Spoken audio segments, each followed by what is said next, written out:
हम लैंड हो गए इस्तांबुल और हमारी फ़्लाइट थी कराची से अबू धाबी की और अबू धाबी से इस्तांबुल।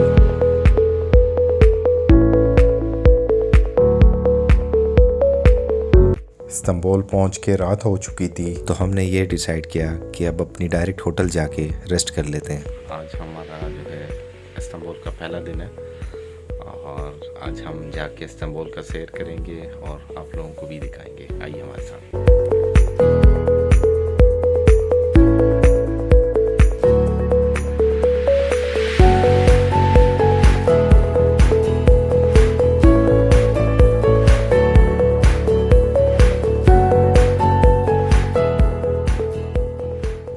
आया सूफिया इस्तांबुल में वाक़ एक तारीख़ी इबादतगाह है जो शुरू में चर्च से मस्जिद, मस्जिद से म्यूज़ियम और फिर 10 जुलाई 2020 को सदर तुर्की रजब तैयब अर्दगान ने हुक्म दिया कि इसको दोबारा मस्जिद के तौर पर बहाल किया जाए।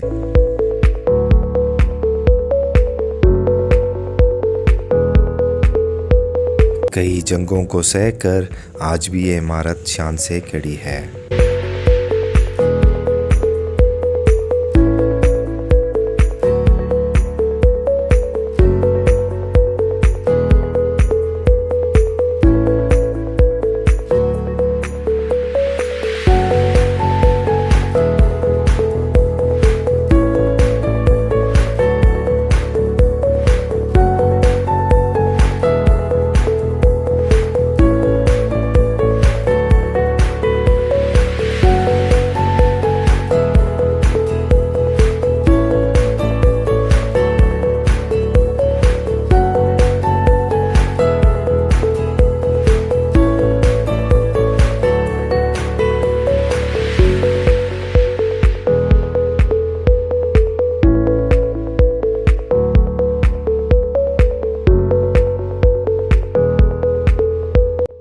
इस्तांबुल का पुराना नाम किस्तंतनिया था और ये शहर माजी में यूनानी, रोमी और मुसलमान सल्तनतों में दारुल खिलाफा जैसी अहम हैसियत का हामिल रहा है। जदीद तुर्की में ये एक अहम तिजारती व सकाफ़ती मरकज़ की वजह से खुसूसी अहमियत का हामिल है। इस्तांबुल दुनिया का वो वाहिद शहर है जो दो बर्र-ए-आज़मों एशिया और यूरोप को मिलाता है। उन दोनों बर्र-ए-आज़मों को मिलाने वाला पुल अज़ीम सुल्तान फ़ातिह महमद के नाम से मंसूब है।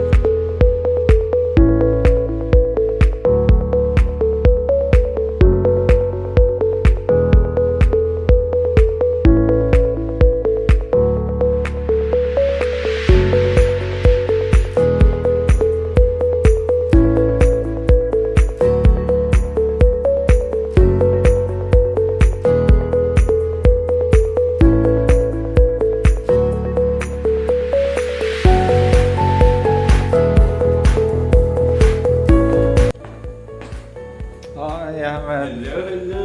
How are you? Good, how are you? I'm good.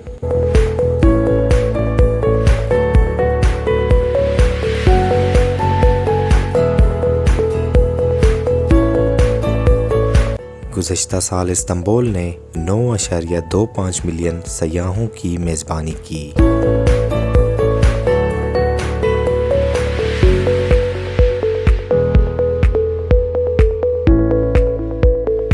हम जो है ब्लू मॉस्क की तरफ जा रहे हैं। ये है ब्लू मॉस्क या नीली मस्जिद। ये इस्तांबुल में वाक़ एक मस्जिद है जो अपनी बैरूनी दीवारों के नीले रंग के बाइस नीली मस्जिद के तौर पर जाना जाता है। तामीर के वक्त ये तुर्की की वाहिद मस्जिद थी जिसके 6 मीनार थे।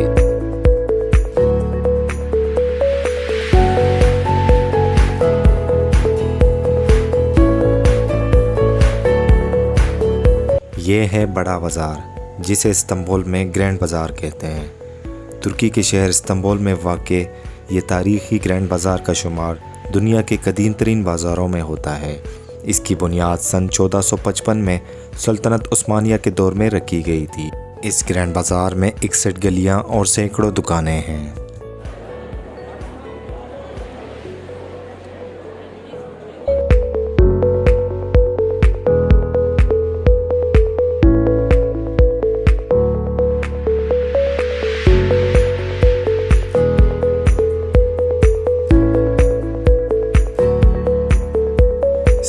शहर का पब्लिक ट्रांसपोर्ट दुनिया का बेहतरीन पब्लिक ट्रांसपोर्ट है, जो कि पूरा शहर मेट्रो बस और ट्रेन से कनेक्टेड है।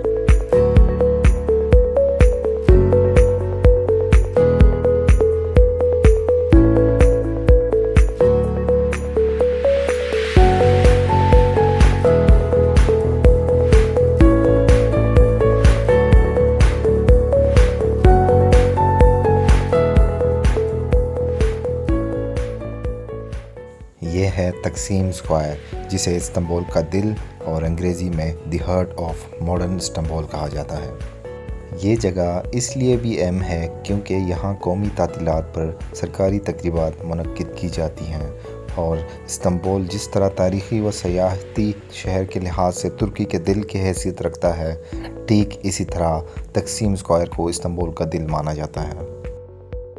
यहाँ हर थोड़े फासले पर आइसक्रीम की दुकानें नज़र आती हैं और हर दुकान पर दुकानदार एक ख़ास अंदाज में आइसक्रीम बेचता हुआ नज़र आता है।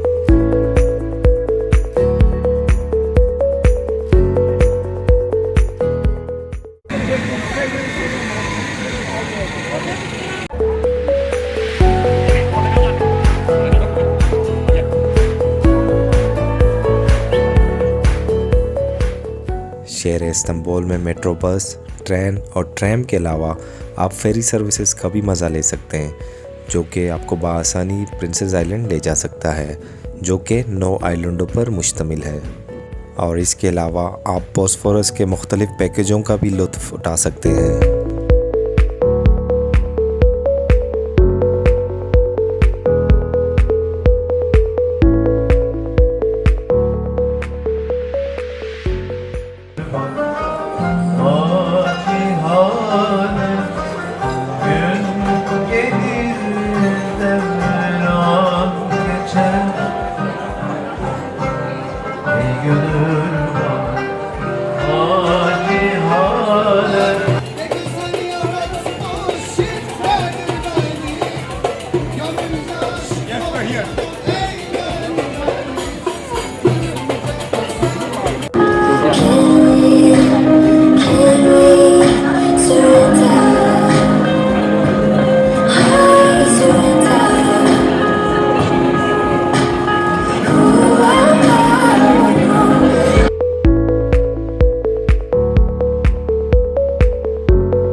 इस्तांबुल और अंकारा का फासला 450 किलोमीटर का है, पर तुर्की के ये बेहतरीन ट्रांसपोर्टेशन सिस्टम से आप बआसानी और पुरसुकून अंदाज में सफ़र कर सकते हैं।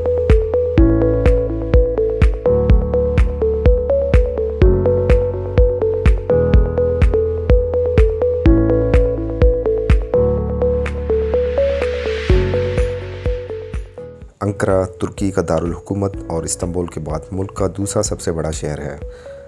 ये शहर पहले अंगोरा के नाम से जाना जाता था। अंकारा अनातोलिया के वस्त में वाक़ एक अहम तिजारती व सनती मरकज़ होने के साथ साथ तुर्क सियासत का गहवारा भी है।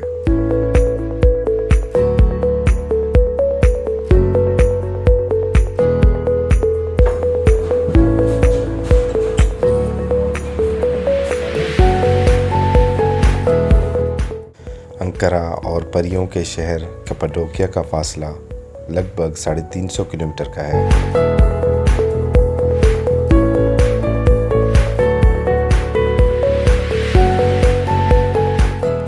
वक्तों में इंसान गारों का मकीन था। वक्त बदला, इंसान ने तरक्की की मंजिलें तय की तो वो गारों से आलीशान महल नुमा घरों में आ गए। लेकिन शायद आप ना जानते हों कि 21वीं सदी में भी गारों की एक बस्ती आबाद है। ये बस्ती आपको अपनी जानिब बुलाती है। इस खूबसूरत बस्ती का नाम है कप्पाडोकिया।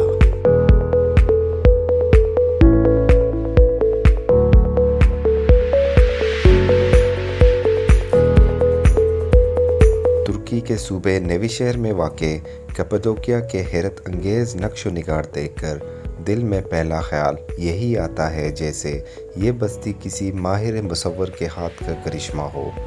चांद की सरजमीन से मुशाबहत रखने वाले मैदान और वादियाँ आपको किसी और दुनिया में ही ले जाते हैं। तुर्की के वस्त में वाक़े इस बस्ती में आकर ऐसा महसूस होता है जैसे आप ज़मीन पर नहीं बल्कि किसी दूसरे सैयारे पर मौजूद हैं।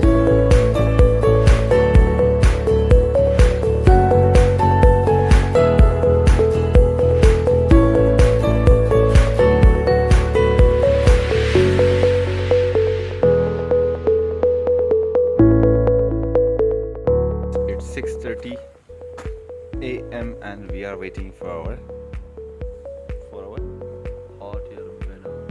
our car that will take us to a hot air balloon। गाड़ी हमारी आ गई और अब हम हॉट एयर बलून के मैदान में जाएंगे।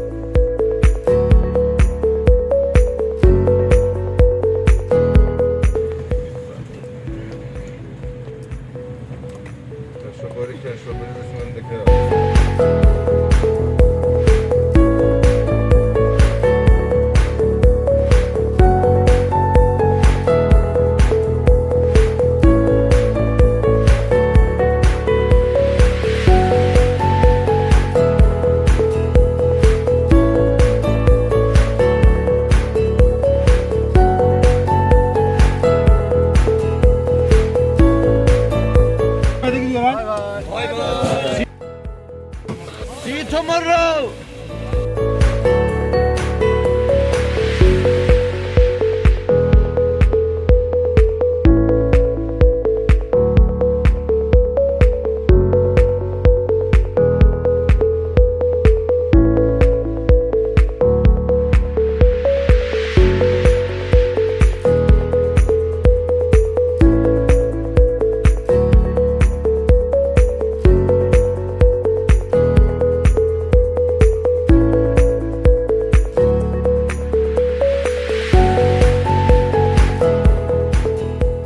कप्पाडोकिया में एक शानदार स्टे के बाद अब हमारा प्लान है कि हम मोहब्बतों का शहर कोनिया का भी विज़िट करें, जो कि यहाँ से 280 किलोमीटर है। रकबे के लिहाज से कोनिया तुर्की का सबसे बड़ा सूबा है। कोनिया को द सिटी ऑफ हार्ट्स यानी मोहब्बतों का शहर कहा जाता है। कोनिया बेसिकली रूहानियत का शहर है। इसकी हिस्ट्री भी यही है कि यहाँ बहुत सारे मदरसे हुआ करते थे और बहुत सारे आलिम दीन यहाँ पे रहे हैं।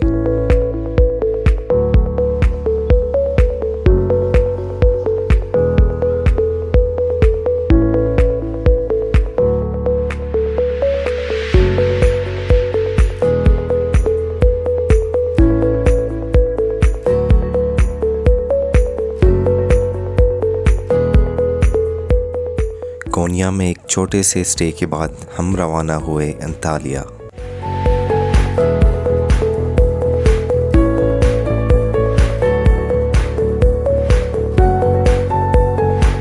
अंतालिया जुनूब मगरिबी तुर्की के साहिल पर टॉरस के पहाड़ों और बहर रोम, जो कि मेडिटेरियन कहलाता है, के दरमियान वाक़ है।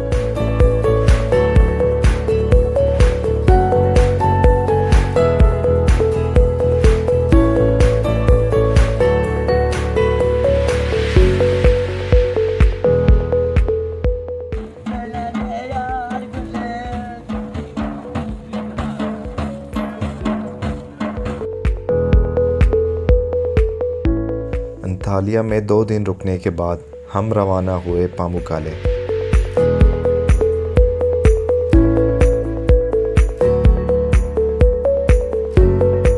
Finally, we are in Pamukkale.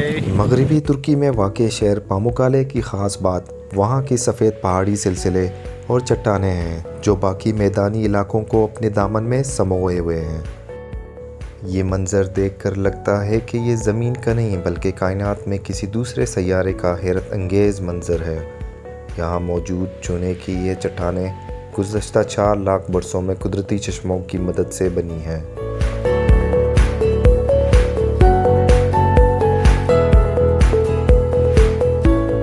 पामुक्काले में एक शानदार स्टे के बाद हम रवाना हुए वापस इस्तांबुल, जहाँ से अगले दिन हमारी फ़्लाइट थी पाकिस्तान के लिए। कुछ इसी तरह हमारा सफ़र इख्तिताम को पहुँचा। We are going back to airport and then to Pakistan.